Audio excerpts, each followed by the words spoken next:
Very excited for that. Thank you, everybody, for coming to this first meeting of the Library Marketing Book Club.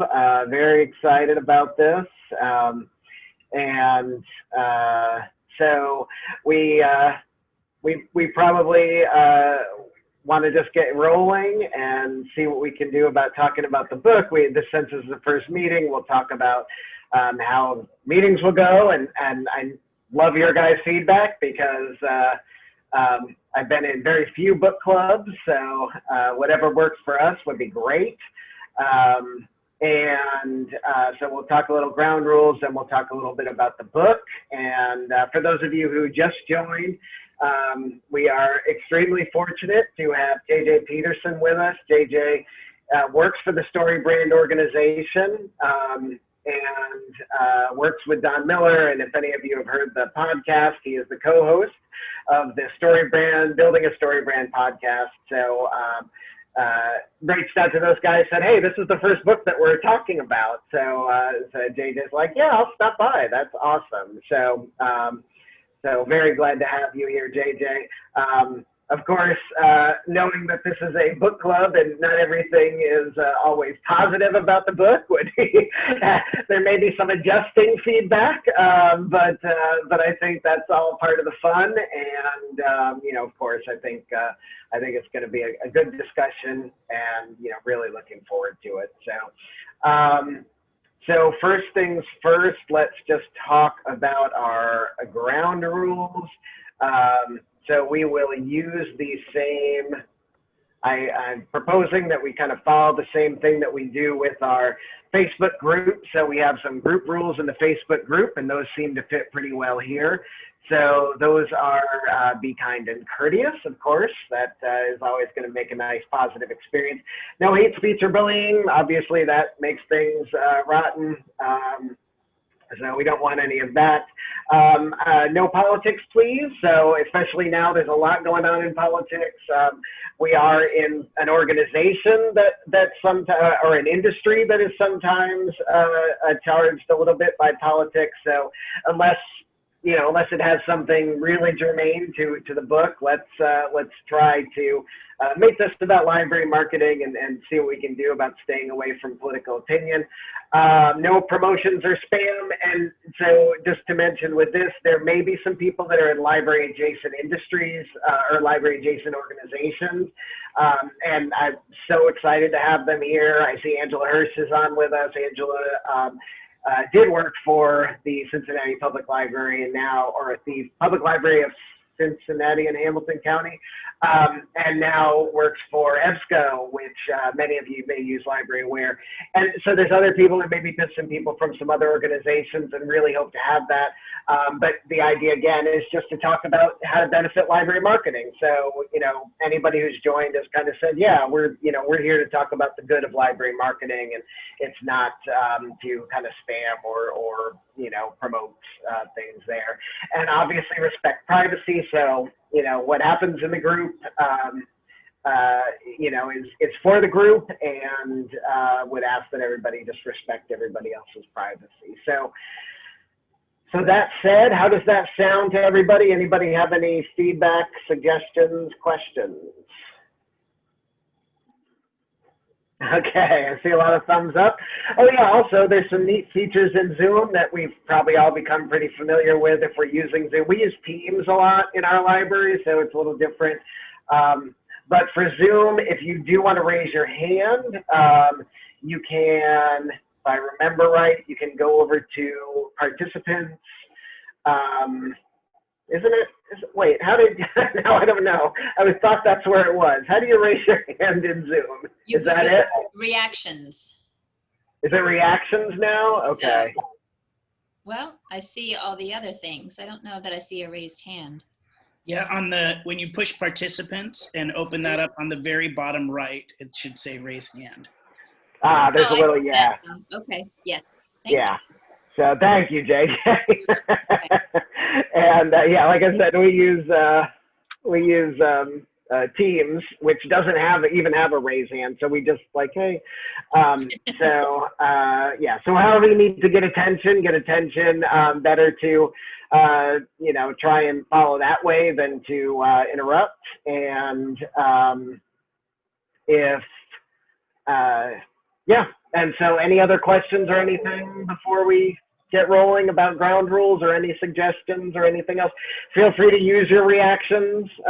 You do have, if you have the free version, you have, or the web version, you have clap and thumbs up. If you have a paid version, you have a couple more reactions that you can use. So those can be fun. I see a couple of messages in chat. So do feel free to use chat also. We'll try and catch those where we can.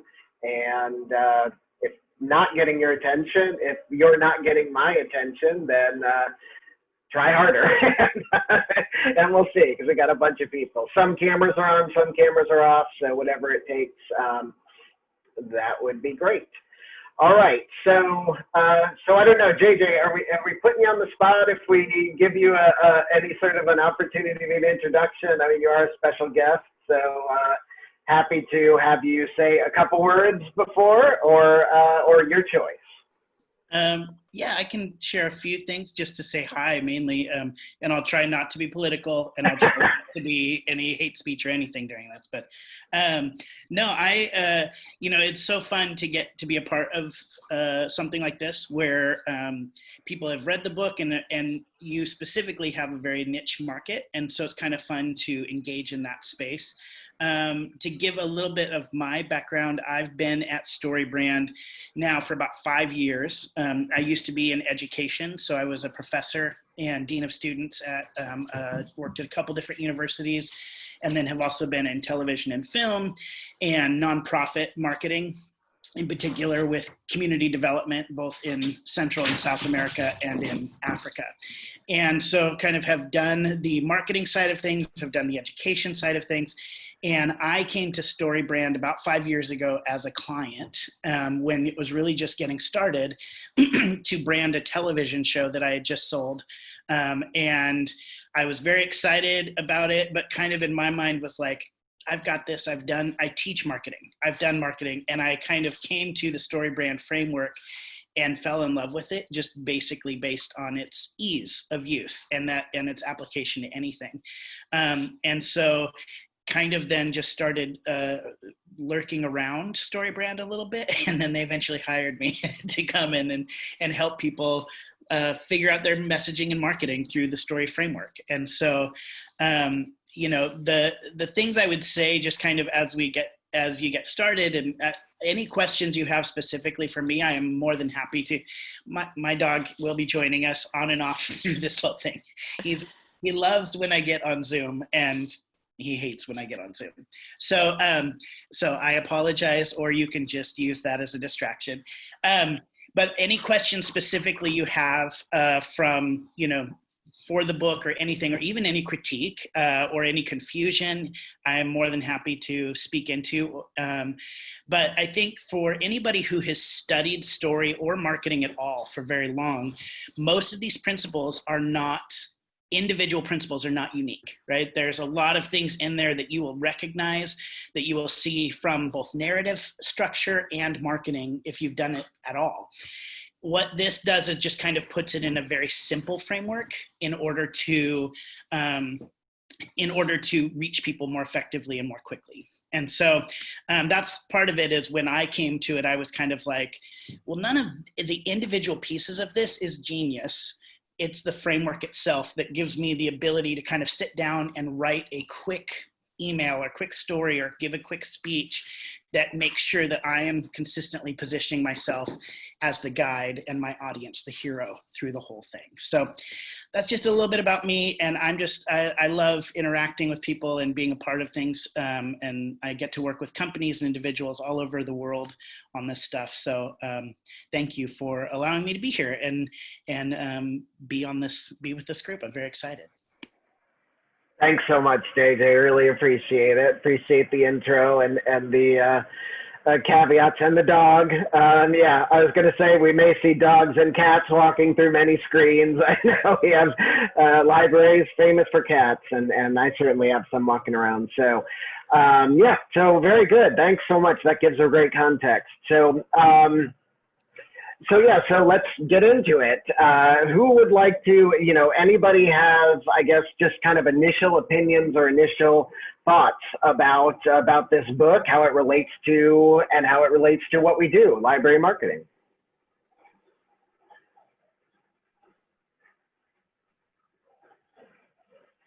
And am I not seeing hands? Am I missing hands? And if anybody just wants to talk, go ahead.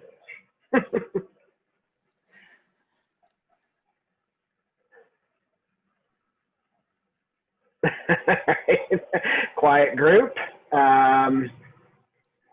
If I miss I'll jump in. Hey, Angela, thank you. Yeah, sure. I came into the book with a little bit of a preconception, only because I am very familiar with Donald Miller's work. I was a huge fan of him, and what he kind of wrote and was about in his kind of earlier part of his career.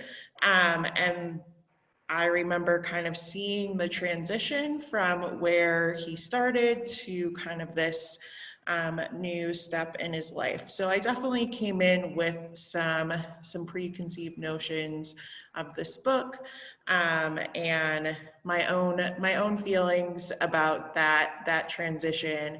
But I kind of put all of that aside, and just kind of looked at it from, what does this offer to me in terms of marketing.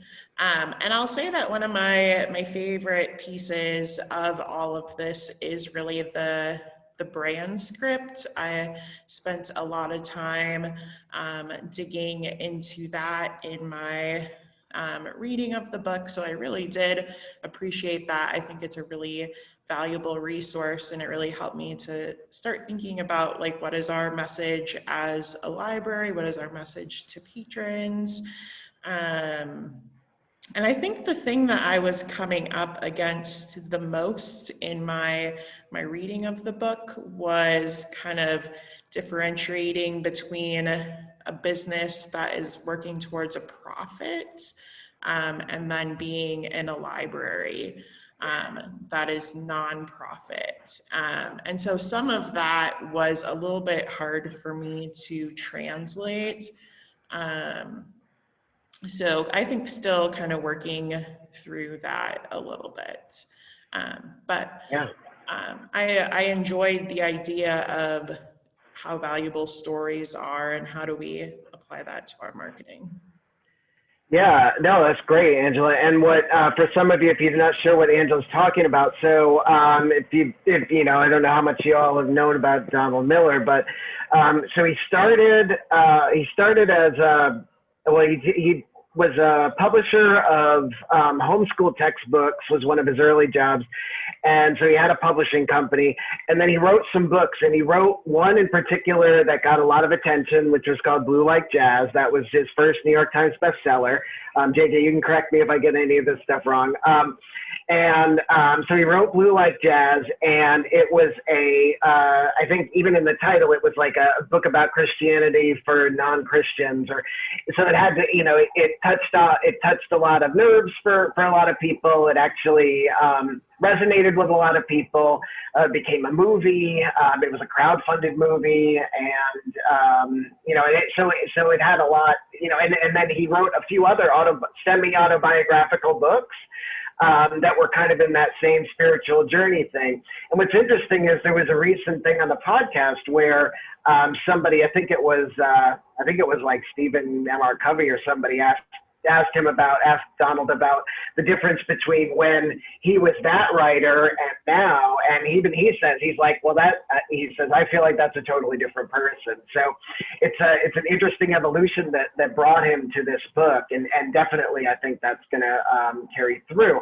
And the other thing that you mentioned there about translating a business that has paid products is something that I've always, looked at with this book. And how do we do that with library being, the free, or, well, it's prepaid, but, essentially it's free, the stuff that we do.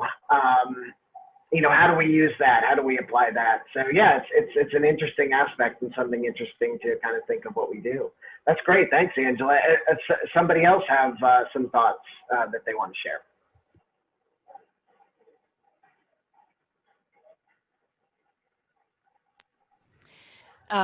This is Kathy. Kathy. I've known Chris for a while. Hey, back when I did Chris's job, and now job. Chris does his job and my job, and now I'm at now I'm at Novelist and Library Aware. But so I appreciate him letting me sneak into this discussion. I will say that I have worked for government entities, I've worked for major corporations, I've worked for smaller companies, and I've worked for libraries. And I think that nonprofits and libraries struggle with this almost a pride of, I'm not a business and we're not for profit. So how would we, trying to figure out how these things can relate. And I know this may sound crass, but I do think of, I know when I was at the library, I felt like I was selling a lot of things. I'm trying to grab attention of a consumer that's in a very noisy marketplace. I'm trying to show how our programs and services compete with Audible, with Amazon, with a lot of paid services, as well as competing with a lot of free services out there. I don't know about you all, but we had a little friendly, maybe not always friendly, competition with the Parks Department, with Child and Family Services, with other social agencies who suddenly were in our space. So how do you, and that's great that we're all promoting literacy and we're all trying to get really young kids to read, and we're all doing book clubs, and we're all doing a lot of this. But then how does a library become that expert, become that go-to?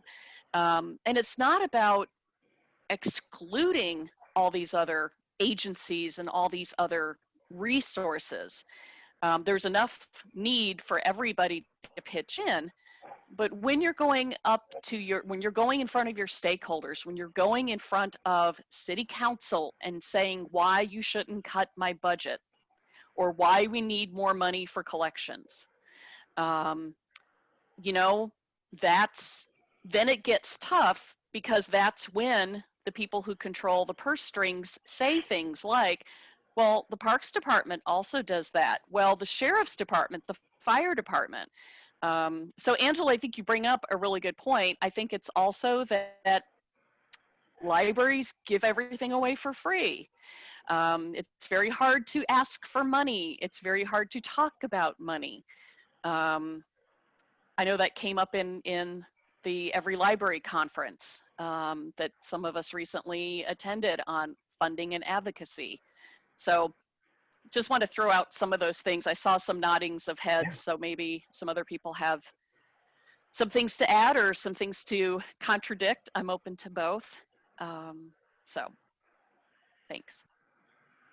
Thanks, Kathy. Yeah, good point. And yeah, and when you think about, so when I've thought about how to apply, some things in the book to that situation, it is where I think you can, taking yourself out of the story is an interesting prospect. And I think when you're talking about like going up against city council and what we're doing and how to get that, it's an interesting option to go and say, well, hey, this isn't about how great the library is. This isn't about how wonderful the library is, but it's about what is this going to do for your constituents? Think of your constituents and think of what their story is, and think of how they're looking for an option to get some education materials that they can't. They don't have books in their homes for their children. So, so there's a lot of options if you turn that conversation. That's where I think, something like this book might help. So, yeah, I think that's great. Anybody else have any initial thoughts they want to share about the book or anything we're talking about? I had a few thoughts.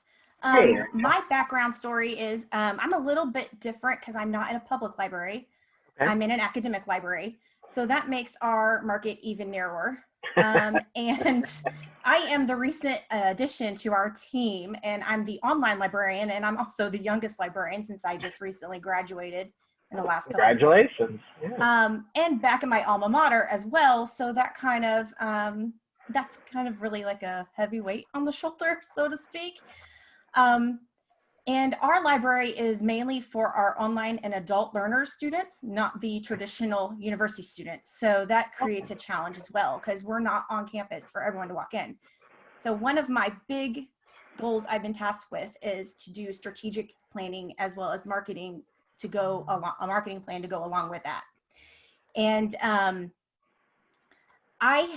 to be honest, this book club is a complete entire blessing. I think I started reading this book 2 weeks before everybody was like, what book do we read? And I'm like, this book, because I have it and I'm trying to read it. And one thing that I have started to realize after kind of digging into some marketing material is that everyone is talking about the fact that we are nonprofits. And I think that sometimes our mindset needs to change with that, because we are required to show an ROI on it regardless of the fact. So maybe starting to look at us as selling as a service instead of actually selling goods for a cost can kind of help that mindset a little bit. And so thankfully I've started to use this framework. I don't think I've used it to its full potential, but I think I have kind of, used those steps along the way to come up with a one-liner that, instead of focusing on what we do, because essentially right now we do have a mission statement that talks about us and what we do, and instead focus on us providing assistance to our students and faculty so they can succeed. And so I think that has helped me craft that one-liner, and now to present it to the team in a couple months. So I'm hoping, I know my thoughts aren't exactly fleshed out in this because I'm still processing a lot, but hopefully as I look into this more, I'll be able to present it to them in a more succinct way than what I'm probably doing right now. But I found this really extremely helpful. And I think that I actually got this from my local library, but I'm probably going to buy myself a copy because I need to put it back here on my shelf, because I think I'm going to be digging into it a lot more. So extremely helpful, and I'm just interested to hear other people's thoughts and how this can apply to libraries. Yeah, that's great, Rachel. Yeah, yeah, definitely is something that that is, I think, applicable. Just wondering, has anybody that's on the call put any of this into action? So has anybody tried any of the tips or methods or anything like that? Anybody done anything? No? Okay. Elizabeth, I see you came unmuted, but not for that, maybe? Well, no, I haven't. I just have to confess that I haven't finished it yet. Okay, I just that's got okay. my hands on it yesterday, and I'm Okay. halfway through it. So I'm very interested in it. I think there's a lot to learn from it. I really appreciate having it. So I'm sorry to be that person on the book club who's like, I'm just here to listen, but that's kind of where I am right now. I have no. I've read it too. Sorry. I said it's been a while since I've read it too. Don't worry. But I definitely do plan to use it. I really appreciate the way it's just laid out so that it makes marketing not seem so daunting. Yeah. No, it's good. Yeah, and that is another good point, Elizabeth, that you bring up about reading the book and not reading the book. No requirement for reading the book before you come to these discussions ever. That's how book clubs that I've been in have worked. It's if you read it, great. If you didn't read it, hey, you're still here. And you know, there's lots of good stuff to talk about. So, so for sure, yeah. So here's so for the other side of it, what about the book didn't work as well for you, or what about the book was something you might have had questions about? Again, I'm going to say feel free to speak freely in front of our guest. I'm sure he'll be fine with that. But yeah, what about the book might have been you know, something that you're like, oh, I didn't really think of that, or I don't know how I would do that. I mean, we've talked a little bit about the nonprofit, about, you know, there are definitely things in all marketing books about you know, how are you going to charge for this and how are you going to do that? But you know, so what kind of things was anybody thinking about that, you know, that maybe go along those lines?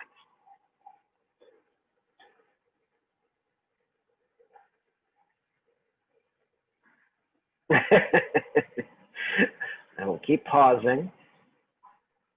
Well, Chris, I don't want to, if somebody has something, I'm more than happy to hear it. But Sure. Since people haven't actually begun the application process, because ultimately, of course, as soon as I start talking, it literally will happen. He was like sitting down fine, and I start talking, and he climbs on me. So That's fine. So, you know, Rachel, if you don't mind, do you have your one-liner that you created that you're starting to work on? I do. Because maybe let's talk, if you don't mind, we can talk about it, and I can even help you refine it a little bit.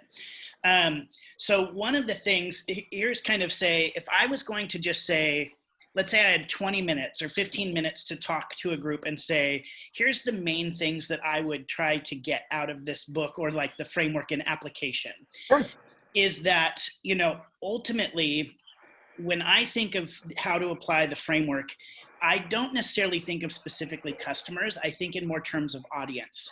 So no matter what you're going after, if you're creating an event that you want to draw parents into, then think of the terms of what is the problem you're solving for this parents? How do you solve it? And what does life look like after? That's a short story. So the Storybrand methodology goes through the 7 pieces of the framework, right? Identifying what it is that the character wants, your audience wants, what's the problem that gets in the way, how do you come alongside as the guide to help them solve that problem, what's your plan, call to action, and then success and failure. What does life look like? That's the basic premise of any story. Character wants something, they encounter a problem, they meet a guide who gives them a plan, calls them to action, and then we see success and failure. A short story in the context of the marketing is literally problem. What problem is the character experiencing? What solution do you offer? And what does life look like after? So that's where I always start. It's kind of and Rachel has what we would call a one-liner. And the one-liner is that. It's when anybody asks you what you do, or even what's this event about, or what's this project about, or what's this initiative about, instead of saying, well, we're trying to get more books in the hands of kids who don't have them, something like that. You want to start with the problem, because the problem always hooks somebody in the story. That's what gets people's attention.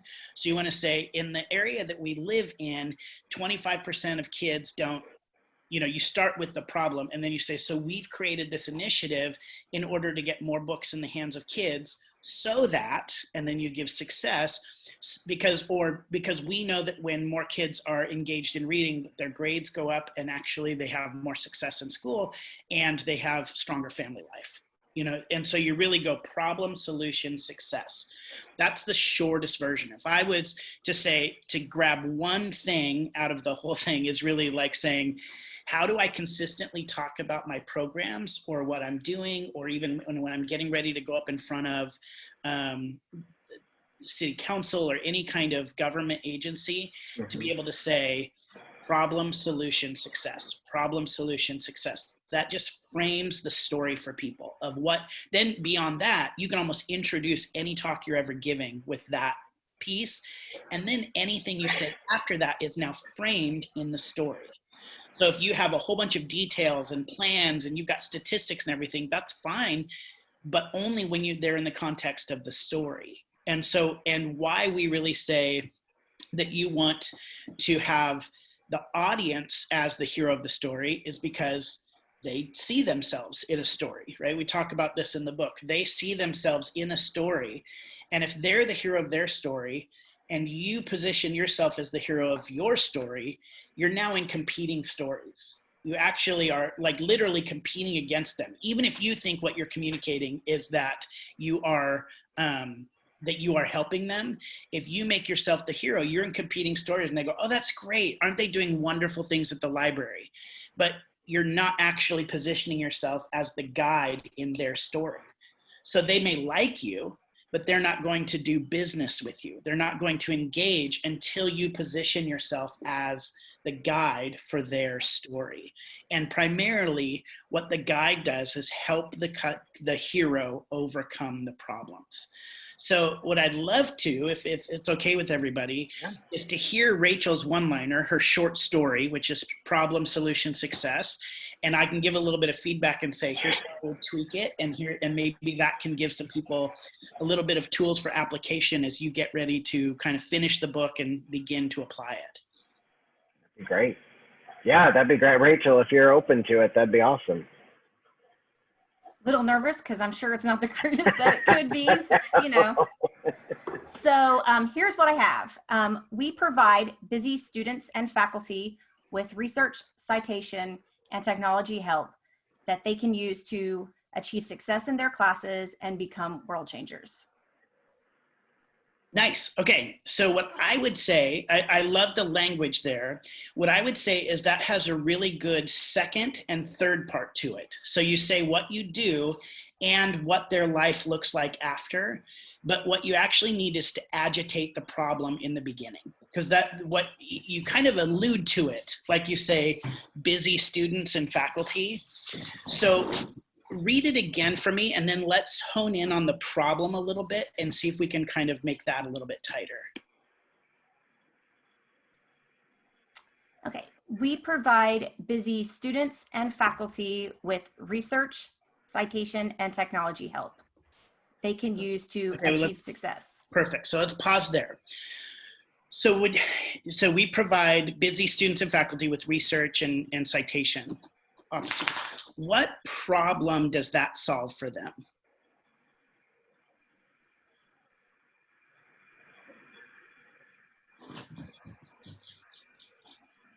And even anybody can speak into this as well. When you hear that, so we provide the research and citation, but what problem does that actually solve for the students and faculty? Does it save them time? Yeah. Make their work easier, faster? Yep. More accurate. Saves them from having to go to 30 other places to find the information. Yes. Exactly. Yep. So I think you could probably articulate it in some way that says something like, because students and faculty are so busy and there is so much information out there that is not very trusted resources. So that's the problem, right? They're busy and the information is just everywhere and we don't know who to trust, maybe. And then you can say, so we provide, and then you can go into your second part. So what it does is when you start it with the problem, you're really you're just hooking them, because they could go, you can almost even say, you know how, like everybody is so busy that finding one place to do their research and know that it's trusted resources is really hard to do these days. Almost just in basic common language, right? It doesn't have to be super verbose. It can just be, you know how these days with so much information out there, competing information, it's hard to find a trusted place where you can get everything you need for research and citation in one place, something like that. So now the second two are in context of the story, right? So now you say, we provide And you want to always, when anybody's creating these kind of one-liners, the second piece wants to solve, the second and third pieces need to articulate that you've solved the problem in the first one. So let's say, for instance, because I put out a couple there, let's say we end up saying it's hard to find trusted resources. Then the second part of it, you want to say we provide citation data of trusted resources that we've done the research to make sure that they're right, so that people can be confident in their research and save time, right? And then you can do the successful part as well. If we went with just the time piece, students and faculty are more busy than ever today, which is why we've provided so that they save time and can be successful, right? You want to have, in narrative theory, it's called, I'll get a little nerdy here. So in narrative theory, it's called fidelity and coherency. So fidelity and coherency essentially just means the story works together, it sticks together. So whatever problem you bring up in the beginning, that your solution has to solve that problem, and the results have to speak back to the original problem. That means the story stuck together. So if you just say people are busy, so we've created a place they can find everything so they can be successful, the successful piece doesn't actually match the beginning problem. So you have to say so that they can save time and be successful, because saving time will lead to success. So you have to associate all three in a row. So that's kind of, so Rachel, yours, I actually really liked what you had. I would just add in the very beginning, basically the problem that they're experiencing. And then you have the solution and success part, I think is great. Maybe if one more, like if somebody has even any kind of event or something that you're trying to promote that's coming up, maybe we can workshop a one-liner for that. Does anybody have something coming up that they're getting ready to promote or do marketing for? I think, did Angela Christie? Yeah, did you have? Yeah. Well, I didn't have one for an event, but I guess I was working on a one-liner for the library. I'm going to read it out loud and not try to like, oh, it's not very great. I came up with, we help our community save time and money with free resources from the library. There you go. So then it's same kind of thing. So what that is really is it's a great middle part, because that's your result. So we want to start with a problem. So a lot of families lack access to education, to books and educational materials. It's just even something that simple. So we provide the free resources, and then we want a little bit of success on the end, so that we can have a community that is empowered or educated, or some kind of success piece on the end of that. Nice. That's great.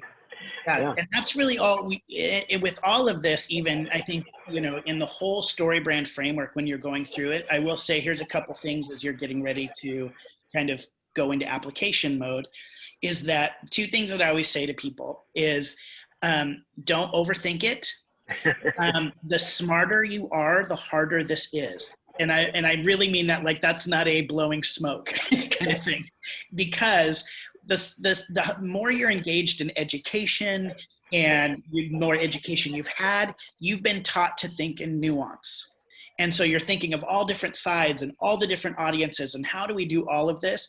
And that is wonderful for critical thinking. It's not great for marketing because in marketing, you just want to go with the most basic, like keep it very simple. So don't overthink it. And go with your gut. Go with your gut on it. Another thing that I like to say is that a lot of people think there's these magic words that are out there floating around that you're like swinging at to get the perfect word, and whatever. And if you miss it, then it's not going to work. Like, I have to have the perfect word, or you go over it 20 times. The reality is we often will start with a one-liner problem, solution, success. And we'll change it 20 times before it really lands. Because you start testing it, you see how people engage with it, and so you kind of just want to create something and start testing it, especially because it's words. You don't want to at the very beginning print it on everything, but if it's in your email signature or it's on your website, if you change the words, that's free. You can do that again and again, and you're just kind of testing to see how it works. And you're inviting people into a story. When we do a live workshop, what I'll do often is we'll get to a point where some people are getting frustrated because they're just like, do I need to say that we lack resources, or do I need to say we lack time, or what do I, they kind of they get frustrated with it because they're like, what's the one thing that's going to be the magic wand that's going to get us over the top? And I will kind of just stop everybody and I go, all right, so we're going to do a little activity. And I go, I want everybody to stand up. And they all stand up. And I say, okay, now I need you to turn around and face the back wall. And they turn around and face the back wall. And I go, here's the trick to marketing. People will go where you tell them to go. You are the author of the story. You are taking people in. And in the same way, when you're reading a book and an author has the thing of where, all right, I'm going to create a meet cute situation where the girl meets the guy. You can do that. You get to decide whether they do that in the park, in a coffee shop, on the street, right? And then once you make that decision, then you go, there's 50 decisions that would work for the story. They can meet anywhere. You have to decide. Great authors and great writers really are better at, I would say, what differentiates really good authors from great authors is great authors know what to leave out, not necessarily even what to put in. They are really deciding there's 50 options here and I'm going to choose one and I'm going to take people on this journey. And then you just use that and you test it and then you repeat it over and over and over and over and over again. Good marketing is an exercise in memorization. And so you want to, once you kind of test it and get it out there, then you just want to say it over and over again. So then when you're talking to government officials or city council, they're at that point saying back to you what you've said to them. They're going, our community is really lacking free resources for underprivileged families. And then you're like, oh, really? Okay, yes. I've been saying it for years and people are now saying it back, Our community is lacking free resources for a lot of underprivileged family, which is creating a gap with education and access. At the library, we have free resources for everybody so that not only does our community have access to be able to grow and entertain, but families can be together and enjoy safe entertainment. It's problem, solution, success. So anyway, I say those things, sorry to kind of dominate some of the talking, but I say all those things in essence that as you begin to apply this and begin to live with it, feel the freedom to don't do it perfect. The freedom is to start the process, follow the general rules, engage with some of the principles and start testing it. But the key elements for sure are you are thinking of not the problem you solve for yourself, but what problem do you solve for your audience or your customer or the people engaged? How do you solve that problem? And then what does life look like after for them? Problem, solution, success. We want to show them what the happy ending can look like. That's fantastic, JJ. Thank you. I hope you all, yes, I see a pause. No, that's great. And also, I do have to say that I didn't give the full credentials of JJ. JJ is Dr. JJ Peterson, and JJ did his PhD dissertation in story. And so definitely a lot of research and plenty of time certainly went into that dissertation. And obviously it has developed this really, really laser focused way of looking at it. It's great. And yeah, thank you so much, JJ. That was excellent, and something that we did talk about in the Facebook group. So hopefully y'all have a chance to participate a little bit in the Facebook group. And I actually mentioned this to JJ, and one thing was we talked about the repetition. And so somebody said, well, you know, the book is very repetitive, and it is. Certainly the end of the chapters are all kind of the same, you know, open your brand script or create a brand script and do this with a team or with a group. But it's not an accident, is what, you know, JJ and I were talking about. And he reminded that, you know, as we all know well in marketing, you need to say your message many, many times before somebody hears it. So certainly it built right into that story. It's about 10 to 1. Anybody have any other thoughts, anything we didn't talk about the book, or you know, what else is there, or you know, or about, you know, JJ's you know, things that he shared, or anything else? What other things do people want to talk about? I wanted to circle back to something JJ said that jumped out to me that I was struggling with in the process of kind of going through everything, is that I really did struggle with nuance and like trying to like piece everything together, and like I just wanted to like find like the right words, like just like right out the gate.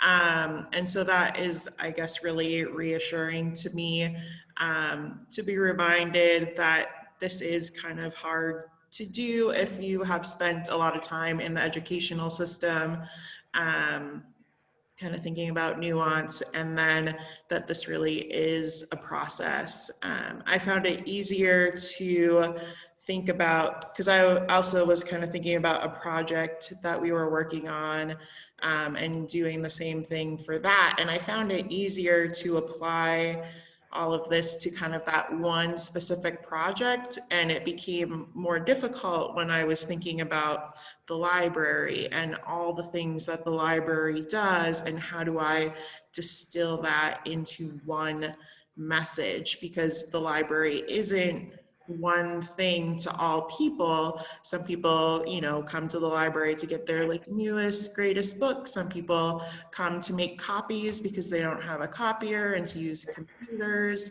Some people love the movies. So we don't serve one type of person. So trying to find that like one line to kind of fit all of those people and all of those purposes is super hard. So it just was a good reminder that this is a process. You know, Angela, I just love what you were just saying. And, you know, I remember at Jacksonville Public Library and at so many libraries, you know, above the front entrance, it says open for all. I wonder if there's a story there, in the sense of, you know, people wanting to feel like whoever I am, whatever I need, you know, I belong. And I know in the book, talking about that sense of belonging, that finding your tribe. I don't know, JJ, is that, I mean, I know that Angela was talking about why it was hard, because we offer all these different things for different people with different needs. But is that a story? I don't know, maybe it's too general to work, but that resonated with me. I felt that when you said that.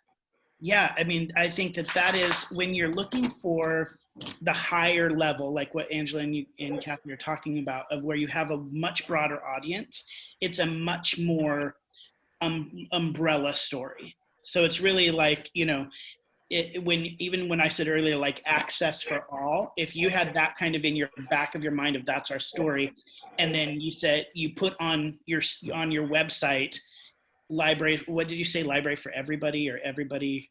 No, yeah, open to all. Open to all, you know, that's the big story, right? That's the umbrella story. And I think and that's kind of where you want to be thinking, is really the high, you know, for us, when I'm talking, we work with everybody from solopreneurs and like authors all the way up to gigantic organizations, the US Olympic Committee and Intel and Mitsubishi and all these kind of big things. And so when we're at that level, it's just really like get a clear message. It's like basically you want a clear message for marketing. But then as we get down to individual stories, then we get a little bit tighter and it gets more specific. So for instance, let's say honestly, like Chris said here, hey, we want to come on here and I want you to actually, I'm not going to sell you because that's against the rule. But let's say I was going to try to engage you in reading the book or something else. I would say something like this, start with the problem. And I would say, you know, so many, because I actually was at the National Librarian Convention recently, but I would say something along the lines of, you know, libraries today are competing for attention against a lot of online platforms and even some free ways that people can get access. And so they're actually losing ground in how they're connecting with their communities. At Storybrand, we created a framework that helps libraries market what they do in a way that connects with new members of the community and gets their information out in a way that gets used or something like that. We can figure out different success. But I would just like, instead of using like the big broad, our broad umbrella is a lot of companies struggle to explain what they do in a way that connects with customers. At Storybrand, we've created a 7-part framework. But when it comes to then specific librarians, I would say many librarians struggle with, and I would get the specific problem librarians struggle with. So I'm not always just saying the same one-liner to every audience I'm with. So many nonprofits really struggle to create a great story that engages new donors. That's nonprofit, you know, big corporations are growing so quickly that everybody on their team is telling a different story and their marketing is confusing. We created a set framework that gets everybody on the same page, right? Like it just, however you talk, so whether you're talking to parents or whether you're talking to school administrators or whether you're talking to civic people, you basically want to identify what is that problem. You might have your big overall marketing message, but then when you're going into those audiences, specifically, what's the problem they're facing that we can solve, help them solve? How do we help them solve it? And then what does life look like after for them?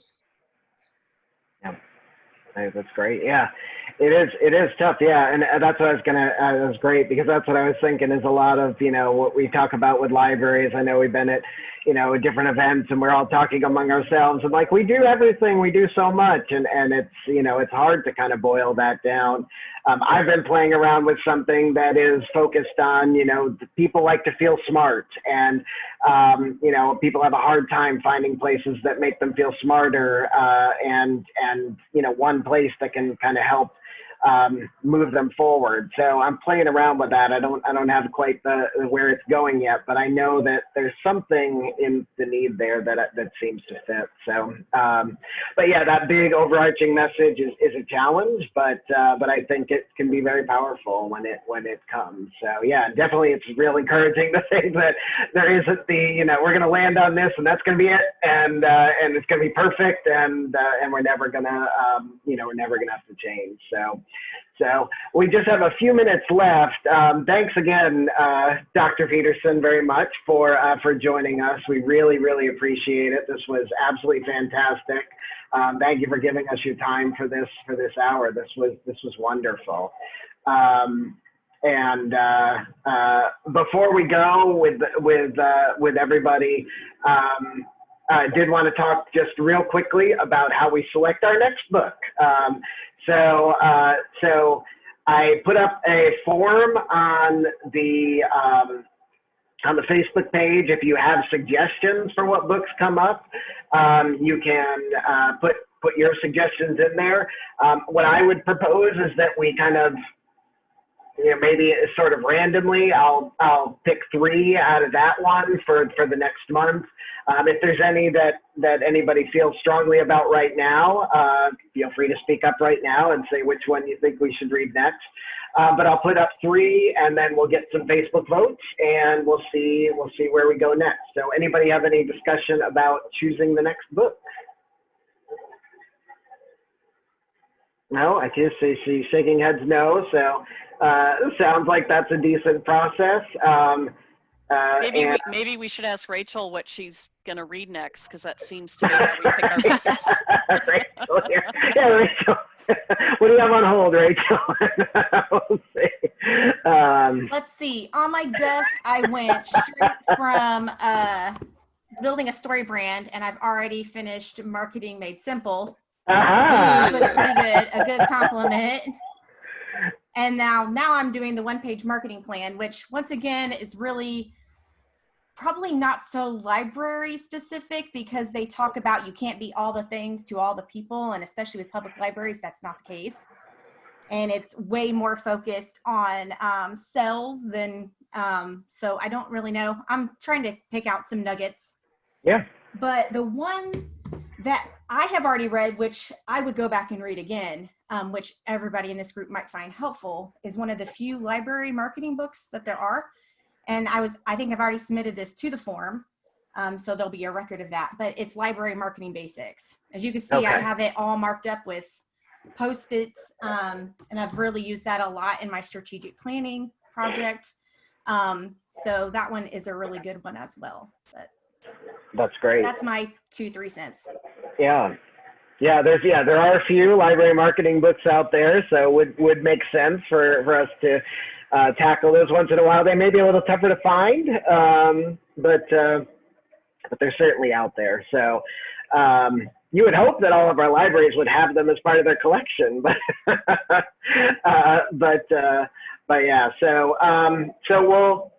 Thank you, everybody. I mean, we've gone to our time. Thank you so much. I hope you enjoyed this as much as I did. I thought this was fantastic. I know that, book clubs can certainly range from anything from a, dissection of the book to what we were very fortunate to get, which was a talk right from the company that is part of authoring the book. So couldn't have been any better, I thought. So it was great. But I will send out, because we're marketers, I will send out a survey to see what y'all thought. So hopefully in the Zoom I can see who was on, and yeah. I won't use Orange Boy for the survey. I will probably use probably Survey Monkey. Orange Boy JJ is an industry one.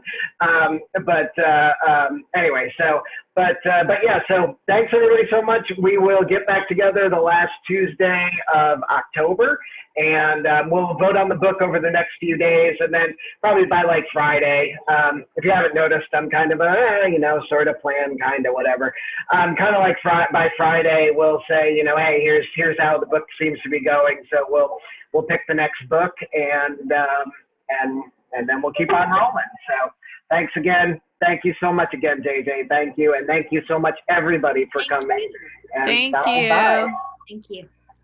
And have a great day. Bye, all. Thanks, JJ. Oh, bye, dog. Bye, dog.